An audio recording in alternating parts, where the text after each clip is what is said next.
Livro de Deuteronômio, capítulo de número 8. É o texto que nós vamos meditar, alguns versículos da palavra do Senhor.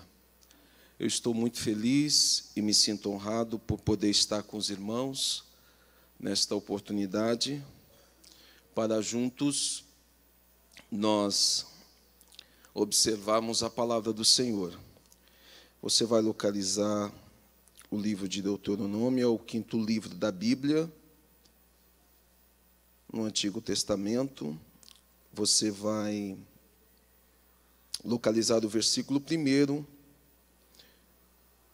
e eu vou ler até o versículo de número 5. Gostaria que você mantivesse a sua Bíblia aberta, que nós vamos, nessa noite, meditar nesses versículos da palavra do Senhor. Eu estou muito feliz de poder rever aqui alguns amigos, e é tão bom quando nós recebemos essas visitas. Eu quero louvar a Deus pela família da irmã Sônia, ali está a Julie. Tivemos um tempo, passamos uns dias em Pirassununga, ministrando a palavra do Senhor.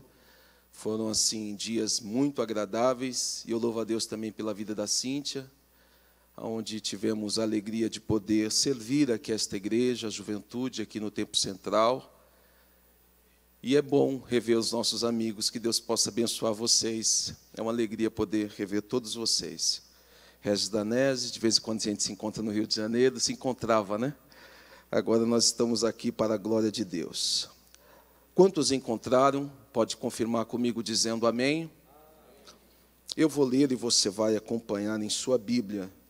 O versículo 1 diz assim: todos os mandamentos que hoje vos ordeno, guardareis para os fazer, para que vivais e vos multipliqueis, e entreis e possuais a terra que o Senhor jurou a vossos pais. E te lembrarás de todo o caminho pelo qual o Senhor, teu Deus, te guiou no deserto esses 40 anos, para te humilhar, para te tentar, para saber o que estava no teu coração, se guardarias os seus mandamentos ou não. E te humilhou, e te deixou ter fome, e te sustentou com o maná que tu não conheceste, nem teus pais o conheceram, para te dar a entender que o Senhor, para te dar a entender que o homem não viverá só de pão, mas que de tudo o que sai da boca do Senhor viverá o homem. Nunca se envelheceu a tua veste sobre ti, nem se inchou o teu pé nesses 40 anos.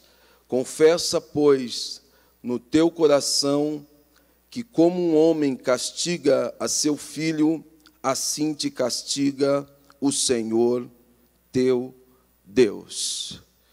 Meus amados, eu estou há alguns dias meditando nesta passagem bíblica de Deuteronômio, capítulo de número 8, e tenho feito algumas anotações neste capítulo, porque eu entendo que ele traz para nós algumas lições importantíssimas para os nossos dias, para a nossa geração. Quando nós lemos o livro de Deuteronômio, você vai perceber, pelo próprio nome do livro, que há aqui uma repetição da lei do Senhor. E essa repetição, ela vem com algumas características interessantes. A primeira é que ela se repete como um processo pedagógico de Deus através de Moisés. Todos nós sabemos, principalmente os profissionais da área de educação, que a repetição é um método que fora muito utilizado para todos nós, principalmente no processo de alfabetização. Eu não sei se os irmãos se lembram, mas quando cada um dos irmãos começaram a conhecer as primeiras vogais, identificar as primeiras letras, certamente a professora em sala de aula colocou essas letras num quadro e começou a falar o que significava aquelas letras. E certamente você passou por esse processo pedagógico para começar a formar as primeiras palavras, passando pelo método de repetição.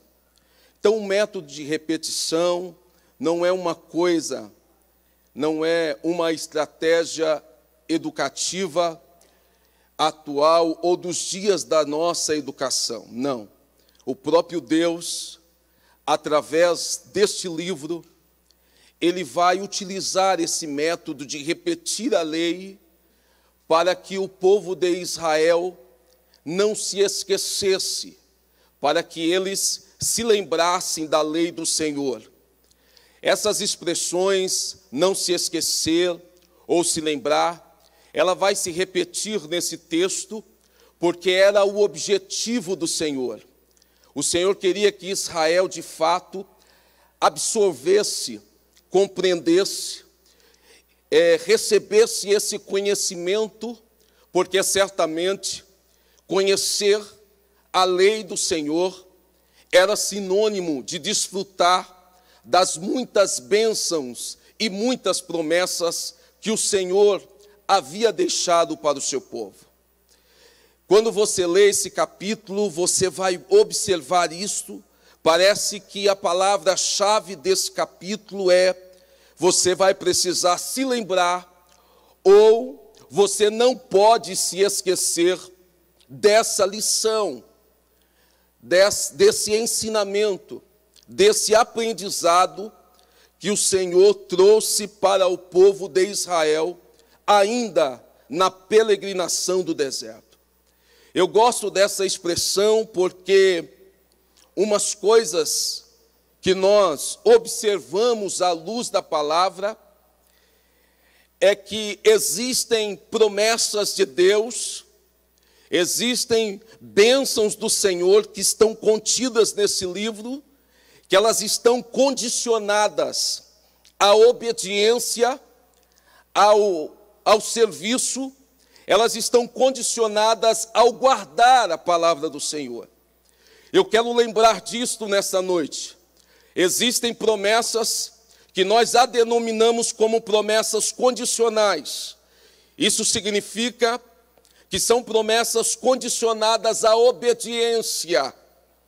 E eu quero lembrar isso aos irmãos nesta noite. O propósito do capítulo de número 8 é nós extrairmos daqui lições ou promessas que são adquiridas, que são absolvidas através da obediência da palavra do Senhor.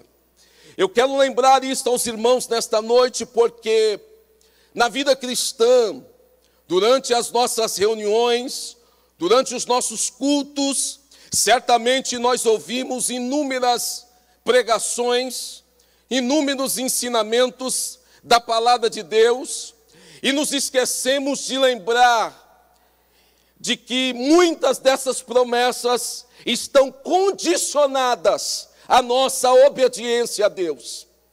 E é muito fácil você levantar as mãos, glorificar a Jesus, se alegrar no culto, ouvir uma palavra de fé e de esperança. Na vida cristã isso é muito bom, mas Deus nos traz aqui nesta noite para lembrar alguém que não basta só você ouvir palavras boas, palavras de esperança, palavras que vai te motivar, que vai te alegrar, mas eu preciso lembrar você nesta noite que o caminho de você possuir essas bênçãos de Deus, ele vai passar pelo caminho da obediência da Bíblia Sagrada. Nós não podemos esquecer isso. culto de ensino é para você ter a consciência que esse livro aqui, existem muitas promessas, mas você precisa obedecer ao mesmo Deus que fez as promessas para a sua vida. É por isso que o Senhor vai fazer com que Moisés vai repetir a lei. Era necessário que todos os mandamentos que Moisés havia lembrado àquela geração, eles fossem guardados. Se os irmãos observarem, esta necessidade, ela vai acontecer pelo menos por 4 razões. A primeira razão é porque agora Moisés não está falando mais para aquela geração que saiu do Egito. Moisés está falando para uma nova geração. Essa geração que estava aqui ouvindo Moisés, exceto Josué e Calebe, todos eles não tinham vivido a experiência da escravidão. Já era uma geração nova, já era um povo novo. Somente Josué e Calebe sobreviveram àquela geração que saiu do Egito, que deixou a escravidão do Egito sob a liderança de Faraó. A primeira razão é porque se tratava de uma nova geração. A segunda razão é porque os dias de Moisés já estavam encerrando. Deus já tinha um plano de levantar um novo líder. Josué já está sendo preparado para substituir Moisés. Consequentemente, Josué iria liderar uma geração de conquistadores. Deus vai chamar e vai animar Josué para que aquela geração não iria mais padecer no meio do caminho. Era uma geração de vitoriosos, era uma geração de conquistadores, mas essa conquista, ela estava condicionada a obedecer ao Senhor. A terceira razão é porque agora essa geração não está mais no Sinai. Eles não estão mais no Horebe, eles não estão mais ainda nos primeiros passos do deserto. Eles estão no novo lugar. Eles estão na fronteira da terra. Eles estão além do Jordão. A posição, o lugar estava também marcando aquela geração. Eles estavam próximos de conquistar a terra prometida. Era necessário que aquela geração jamais se esquecessem de todas as lições que o próprio Deus ensinou no deserto. Eles estavam já próximos, avistando, já tinha um grupo que já conheciam, que já tinham espiado a terra. Era necessário que eles observassem, que eles guardassem a lei do Senhor, para que essas promessas não ficassem apenas nas vistas, mas que os pés daquela geração pudessem tocar na terra prometida. Terra essa boa, terra que manava leite e mel, terra que tinha fontes de água, que tinha riqueza, que tinha prosperidade. A alerta de Deus através de Moisés era que aquela geração jamais se esquecesse, para que aquele lugar fosse marcado por um lembrete, por um refrescar da memória, que Deus tinha prometido uma terra boa. Deus tinha promessas para o povo de Israel. A quarta geração é que o quarto motivo é que eles estavam vivendo um novo tempo. Não era mais uma pequena família, não era mais uma tribo. Eles já não eram mais 70, agora era um povo. Agora era uma nação. E era necessário que novamente Moisés refrescasse a memória. Olha, vocês têm promessas de Deus, a terra está diante de vocês, mas eu preciso lembrar vocês que o caminho da bênção, que o caminho da vitória, que o caminho da conquista passa pela estrada da obediência. E a igreja do Senhor precisa entender isso nessa noite. Não dá mais para nós ficarmos achando que todas as promessas serão conquistadas para nós de qualquer jeito, de qualquer maneira. sem passar pelo caminho da obediência. Quer conquistar? Obedeça. Quer passar esse Jordão? Obedeça. Quer fazer parte dessa geração vitoriosa? Obedeça. O caminho vai passar pela obediência. Louvado seja o nome santo do Senhor. Quais são as 4 promessas que nós encontramos aqui?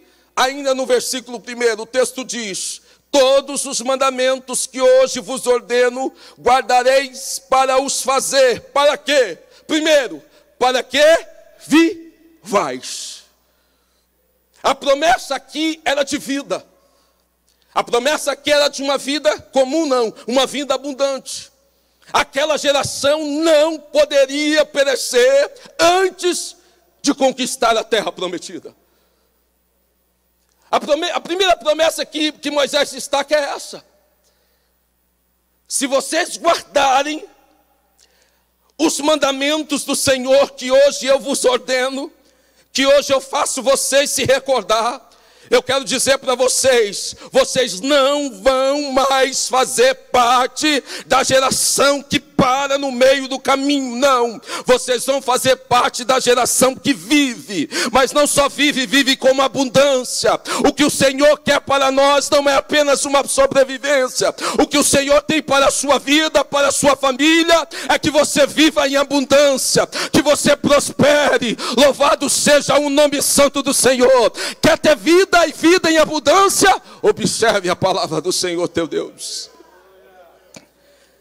A segunda promessa que o Senhor deixa aqui para através de Moisés é a seguinte: para que vos multipliqueis. Multiplicação aqui está falando de crescimento.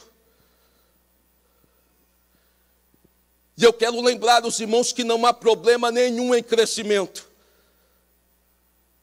Não há problema nenhum em você prosperar, não há problema nenhum, desde que seja no centro da vontade de Deus, desde que o caminho seja a obediência. Crescimento baseado na obediência está dentro da vontade de Deus, porque existem outras maneiras de crescer. Mas quando você entra pelo caminho da obediência, você pode até estar esquecido, desprezado, lá no canto do cárcere, mas se você estiver obedecendo, o próprio Deus vai fazer lembrar do teu nome, para que você seja lembrado, para que você seja abençoado, para que você cresça na presença dEle. Louvado seja o nome santo do Senhor.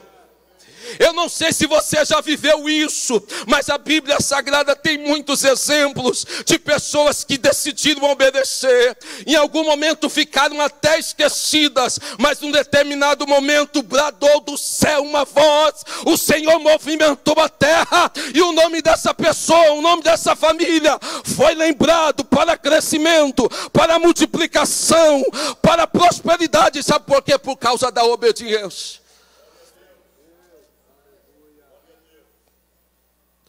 A terceira promessa que nós encontramos aqui, nesse versículo, não era só para que eles vivessem, não era só para que eles crescessem, se multiplicassem, mas para que eles entrassem na terra. Para que entreis. Todos nós sabemos que Moisés não entrou. Entrar aqui é ter acesso, entrar aqui é participar, entrar aqui é ser ativo, entrar aqui é fazer parte. Entrar aqui é você tomar posse. Entrar aqui é você não ficar de lado, mas ser participante da bênção do Senhor Jesus. Oh, irmãos, como que nós precisamos voltar a ter esse espírito de fazer parte? Quem quer fazer parte, quem quer entrar, não se importa se entra primeiro, não se preocupa com a posição, ele quer fazer parte. Quem quer ter acesso, ele não importa a posição que ele vai estar. Ele quer participar. Ele quer estar junto. Oh, louvado seja o nome santo do Senhor. Nós precisamos resgatar esse espírito de participação. Eu quero entrar. Não me importa se eu vou chegar primeiro. Não importa se eu vou chegar por último, eu quero entrar, eu quero tomar posse, eu quero pisar meu pé, eu quero estar incluído nesse povo que vai conquistar a as bênçãos e as promessas de Deus para a tua igreja.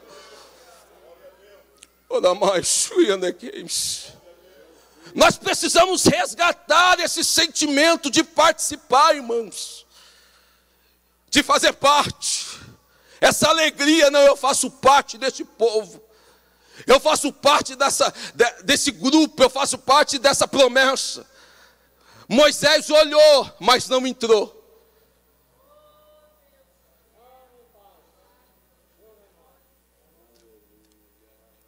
Eu estou sentindo a autoridade da palavra para dizer algo para alguém nessa noite. Volta a obedecer, que você vai fazer parte, que você vai estar inserido. É difícil demais você entrar no culto. Passamos pela ceia do Senhor esse final de semana nas congregações. Você percebe que tem pessoas que se envolvem, que faz parte, que está inserido. Mas você percebe que tem pessoas que parece que entrou do mesmo jeito, sai do mesmo jeito, porque não entra, não participa. O nosso Deus é o Deus do acesso. O nosso Deus é o Deus que ajunta. O nosso Deus é um Deus que inclui, não é um Deus que exclui. Eu quero lembrar isso para os irmãos nessa noite. Entrar é fazer parte. Entrar é ter acesso. Entrar é estar junto. E existe uma promessa de Deus para essa geração. Essa geração não vai espiar a bênção de longe, mas vai fazer parte, vai se alegrar, vai glorificar, vai cantar do outro lado, porque o tempo do deserto vai passar e você vai conquistar junto com a igreja do Senhor Jesus Cristo. Louvado seja o nome santo do Senhor nosso Deus. Para que possuais a terra que o Senhor jurou a vossos pais. Aqui possuir é tomar posse.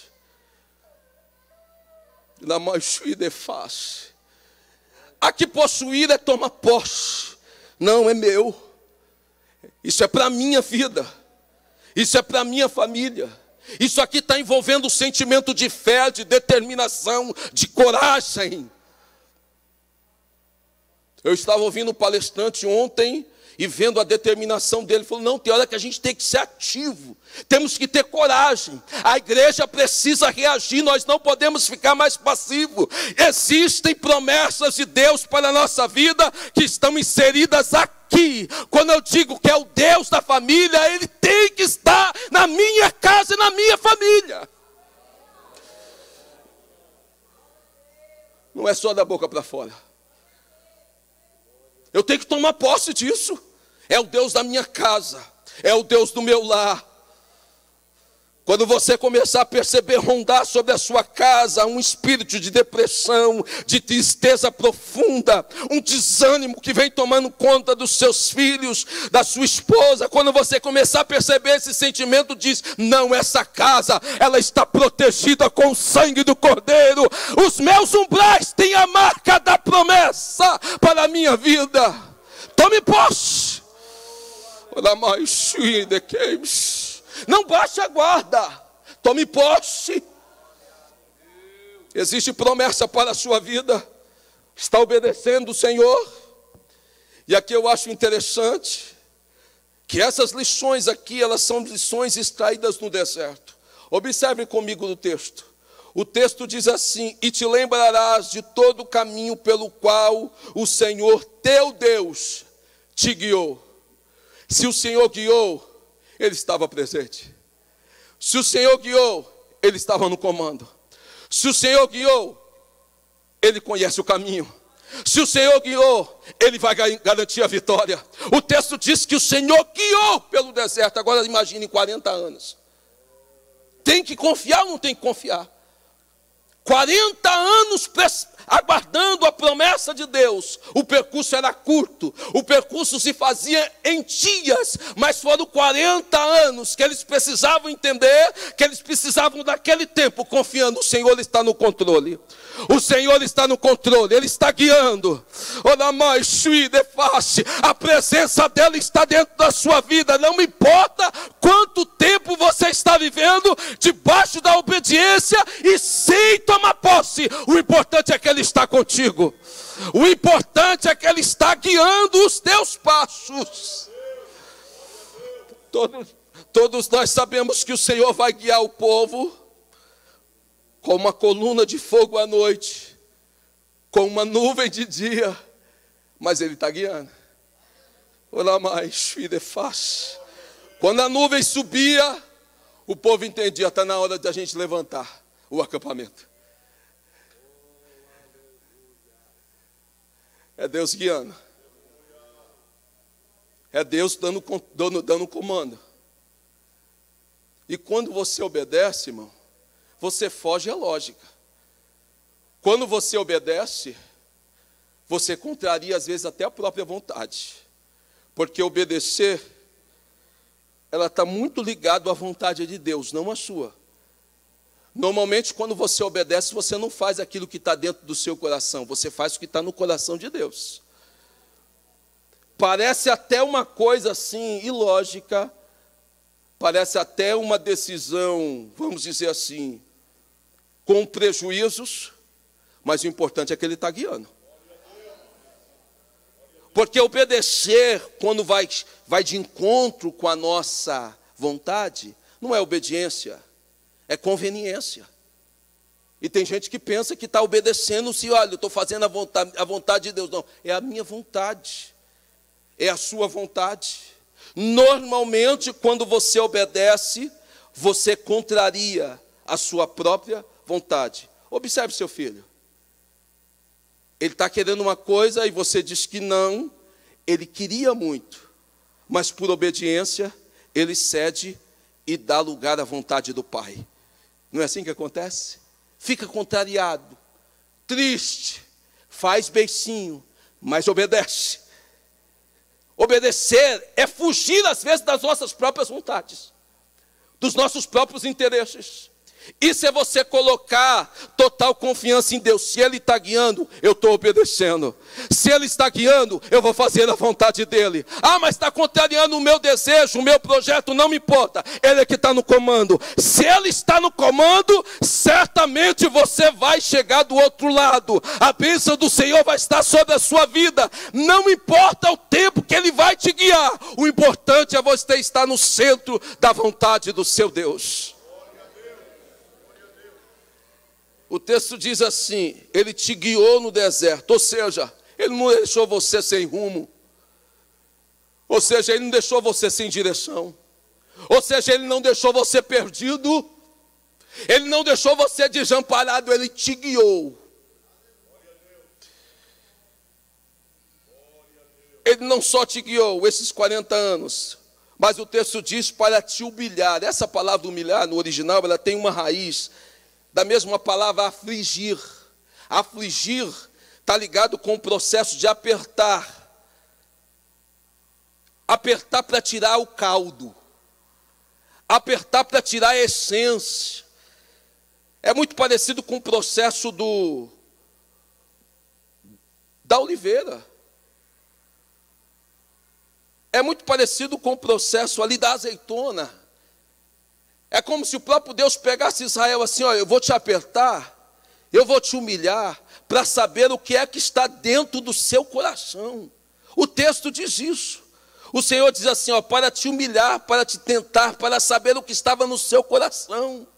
O deserto não é para matar ninguém. O deserto é para descobrir a essência.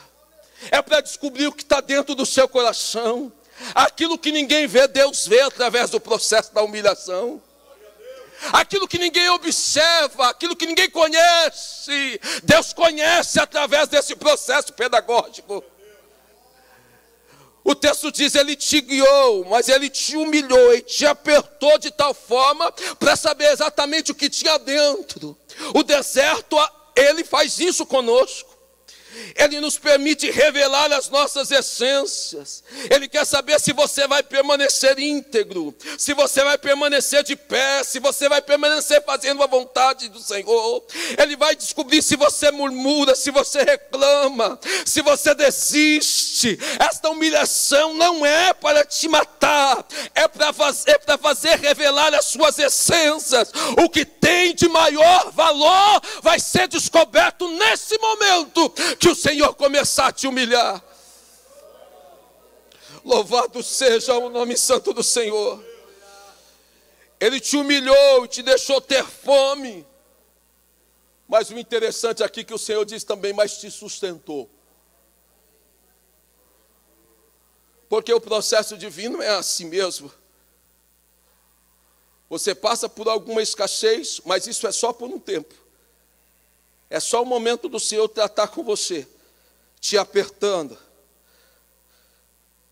Vai te apertando, parece que você vai perdendo os espaços. Aí você começa a perguntar, Senhor, mas eu não estou fazendo a tua vontade, e o Senhor vai apertando. O deserto para Israel foi assim, começou a faltar o alimento, começou a faltar a água, e o Senhor percebendo o que estava no coração daquele povo. E assim é na nossa vida. Deus vai utilizando os extremos da nossa existência para extrair de nós toda a nossa essência. Ele vai utilizando os extremos da nossa vida para descobrir o que de fato tem no nosso coração, no nosso ser.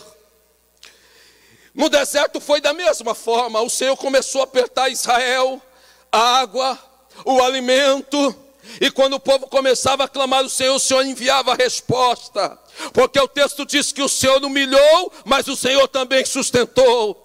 Para quem obedece, não tem só humilhação, tem sustento, tem novidade, tem milagre, tem providência da parte de Deus. Louvado seja o nome santo do Senhor.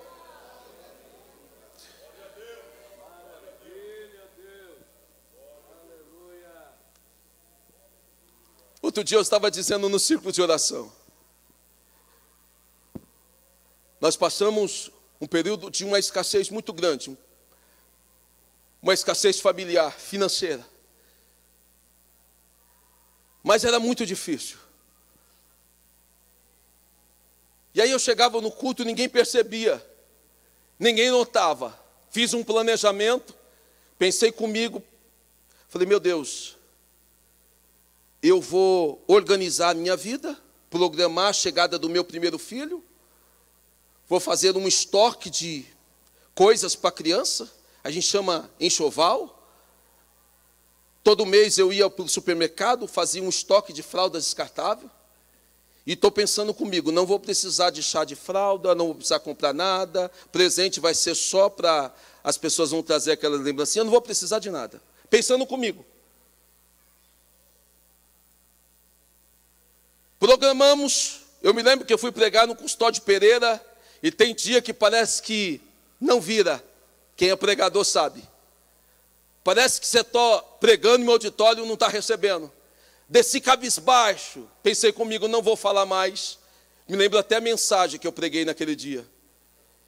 Desci assim, triste, pensando comigo, meu Deus, que decepção. Quando foi na terça-feira veio a resposta, porque aquela palavra não era para a igreja, era para a minha vida. Nós chegamos no médico, passamos pelos exames. Quando o médico examinou a minha esposa, a gestação já era para quase 4 meses, a criança tinha falecido no ventre da minha esposa. E aí eu pensei comigo, meu Deus, como que vai ficar todo esse planejamento? Todo esse estoque de fraldas, essas roupas. E aí não houve o aborto natural, minha esposa teve que passar por um procedimento cirúrgico, fomos ao hospital, voltamos sem criança, sem alegria, sem sorriso, cabisbaixos, envergonhados, tristes, por causa do projeto que fracassou. Chegamos em casa, oramos, entristecido, o médico passou algumas instruções, disse assim, olha, pelo menos daqui 6 meses, demorou 1 ano e meio e nenhum sinal da minha esposa engravidar novamente. Quando a gente tinha perdido as esperanças, uma familiar, o meu cunhado, mais precisamente, recebeu a notícia que ia ser pai. Eu peguei todas as nossas coisas, todo o nosso estoque, todo o nosso enxoval, e cheguei lá para o meu cunhado e falei: toma, dá para o seu filho. Foi eu fazer isso, no mês seguinte eu fiquei desempregado, e no mês seguinte a minha esposa ficou grávida. Porque quando Deus quer tratar com alguém, Ele vai ferir no projeto. É Ele que guia, é Ele que faz, é Ele que determina, é Ele que cuida. Quando Deus quer humilhar, não tem jeito. Eu vinha para cá, ninguém sabia. Uma vida difícil, ninguém percebia.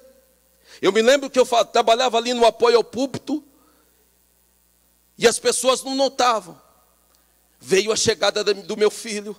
Eu não tive condições de comprar nada para ele, exceto 2 pares de sapato. Eu me lembro, o Alisson, que eu fui até o Carrefour, cheguei lá, tinha uma promoção, um sapato R$16, aquela taxa colorida, que eu não sei nem que cor que era, de tanto desconto que tinha. Comprei o calçado. Quando eu cheguei no caixa, a moça disse: não é 16, é 7. Eu corri lá e comprei o segundo. Cheguei em casa feliz, comprei um calçado para o meu filho. Nós passamos um aperto tão grande, quem é próximo sabe, que eu não tive condições de comprar nada para o Luiz Gustavo. Nada. Mas um dia eu entrei nesse templo, glorificando a Jesus. E o irmão da nossa igreja disse assim para mim: pastor Eliel, você se importa de eu mandar umas coisas para você? Eu falei: não me importa não. Ele me procurou e falou: não, é porque eu recebi uma caixa de roupas. Você não quer ele para o seu filho? Eu falei: quero sim. Irmãos, eu recebi 2 caixas de roupas dos Estados Unidos da América. Quem olhava para o meu filho, pensava que ele era o filho de um empresário aqui da igreja. Quem olhava para ele pensava assim: não, esse menino, esse pai é bom demais, compra essas roupas chiques, essas roupas caras. E ninguém sabia que era doado. Sabe por quê? Porque quando Deus humilha, Deus sustenta. Quando Deus abate, Deus cuida. Eu quero liberar uma palavra para o teu coração nesta noite. Não importa o tempo de escassez que você está passando, sinta o cuidado de Deus, o sustento de Deus para a sua vida, para a sua casa.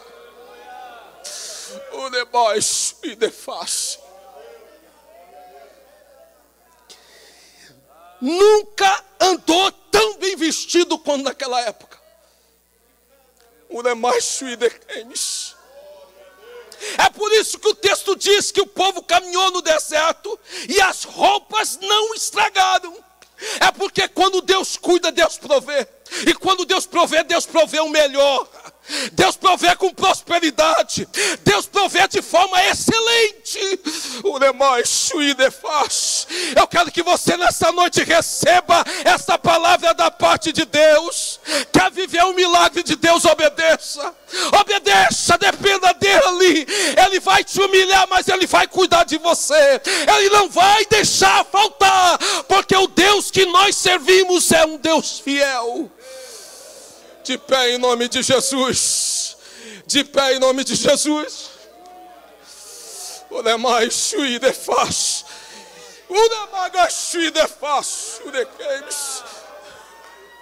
Levante uma de suas mãos para glorificar a Jesus. O texto diz assim: olha, eles caminharam pelo deserto, o Senhor humilhou, mas a roupa que eles usaram não estragaram, Leandro. Os pés foram 40 anos de caminhada, nenhum pé inchou, nenhuma roupa estragou. É porque é o cuidado de Deus, é o cuidado de Deus, é o cuidado de Deus, é o cuidado de Deus, é o cuidado de Deus.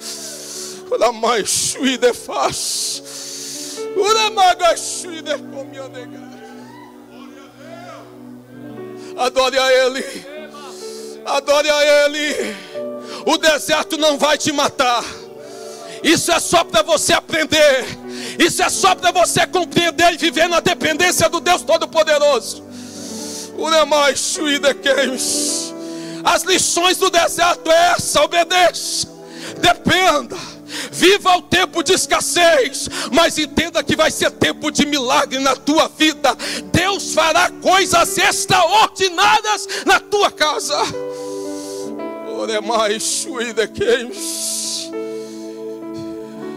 Eu quero orar por alguém. Já passei 2 minutos do meu horário, mas eu quero orar pela sua vida. Se a palavra tocou no seu coração, se você compreendeu que o deserto da vida não vai te fazer perecer, se você quer viver um tempo de coisas extraordinárias na tua vida, eu quero te convidar aqui rapidamente, pastor. Eu quero encerrar orando por alguém nesta noite. Eu sinto pela palavra que o Senhor está tratando. O texto é tão rico que o texto diz assim: olha, é assim que o Senhor faz com o filho.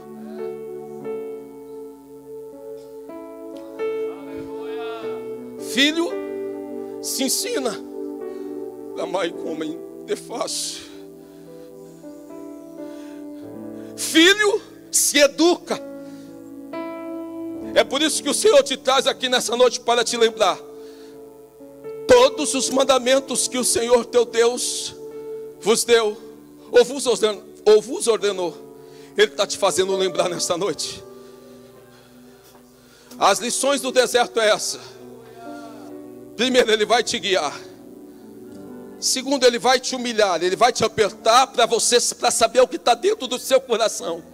Isso é lindo demais. Demais, como a Sudequemes. Ele vai extrair as essências, o que está no profundo da tua alma.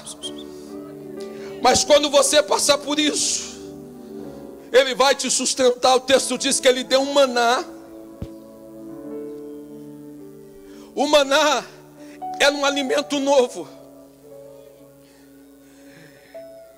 Ele estava querendo mostrar para Israel o seguinte: Israel, vocês não vão viver só do pão que vocês conheceram. Eu tenho um prato novo para vocês. O Logos, a palavra. Deus está falando com você nesta noite, eu creio nisso. Eu peço a ajuda dos meus companheiros para orarem por essa multidão que está aqui na frente. Eu sinto a presença de Deus aqui nesta noite. Você nunca mais vai esquecer essa lição do deserto. Você nunca mais vai esquecer esse momento, essa experiência que Deus está te dando. Isso vai virar testemunho. Isso você vai compartilhar com alguém. Quando você perceber que alguém está passando por isso, você vai falar: o meu Deus cuida de ti. Quando você viver esse amassar de Deus, você vai entender: olha, meu Deus cuida, meu Deus provê. E no momento de maior escassez, Ele faz coisas extraordinárias. Eu disse, Clayton, que naquele momento, naquele período, eu tinha R$2,50 para ir em São Paulo. R$2,50, minha esposa grávida, com vontade de comer um pastel de feira. Nós fomos a São Paulo e voltamos com os R$2,50, mas fomos e voltamos de avião. Quando eu voltei, eu cheguei cá e paguei 2 mensalidades do meu financiamento da minha casa. Sabe por quê? Porque Deus faz dessa forma. Deus diz assim: olha, eu cuido da sua vida, eu cuido da sua família, eu te sustento, eu faço com excelência, para você entender que é eu que cuido de ti. Ora mais suíde faz, e vai como a sudequemes. Espírito Deus cuida de mim, aleluia, nas sombras das tuas asas. Deus cuida de mim. Eu amo a sua casa, não ando sozinho, não estou sozinho, pois sei. Deus cuida de mim. Aleluia. Deus cuida de mim. Se você souber, pode acompanhar. A sombra das tuas asas. Eu amo a sua casa. tua casa. Alegre-se, crente. Alegre-se, crente. Alegre-se, crente, nesta noite. Alegre-se, crente. Alegre-se, crente. Deus cuida de mim. Alegre-se, crente. Eu preciso aprender um pouco aqui. Eu preciso aprender Aleluia. um pouco ali. Aleluia. Eu preciso aprender mais de Deus. Aleluia, aleluia. Porque é Ele quem cuida de mim. Se uma porta se fecha aqui, Aleluia. outras portas se abrem ali. Eu preciso aprender mais de Deus. Aleluia. Porque é Ele quem cuida de mim. Aleluia. Glória seja a Deus cuida de mim. Deus cuida de mim. Na sombra de suas asas, Deus cuida de mim. Eu amo a sua casa e não ando sozinho. Não estou sozinho, pois sei, Deus cuida de mim. Oh, oh, oh, Deus cuida de mim. Na sombra de suas asas, Deus cuida de mim. Eu amo a sua casa e não ando sozinho. Não estou sozinho, pois sei, Deus cuida de mim. Espírito Santo, querido Deus, aqui está o teu povo nessa noite. Eles desejam, meu Deus, viver um tempo de provisão. Eles desejam viver um tempo de milagre. Eles desejam atravessar por esse deserto com esse aprendizado. Ó Deus, dê graça para o teu povo e a tua igreja para obedecer a tua palavra. Que esse deserto, Senhor, não vai matar esta geração. Essa geração não vai, Senhor, perecer no caminho, porque nós estamos confiando na tua providência, nós estamos confiando no teu milagre, nós estamos confiando, Senhor, no teu cuidado. Por isso, querido Deus, nós te louvamos nessa noite, te bendizemos por tudo que tem feito e por tudo que irá fazer, em nome de Jesus. Deus cuida de mim. Na sombra das suas asas, Deus cuida de mim. Eu amo a sua casa e não ando sozinho.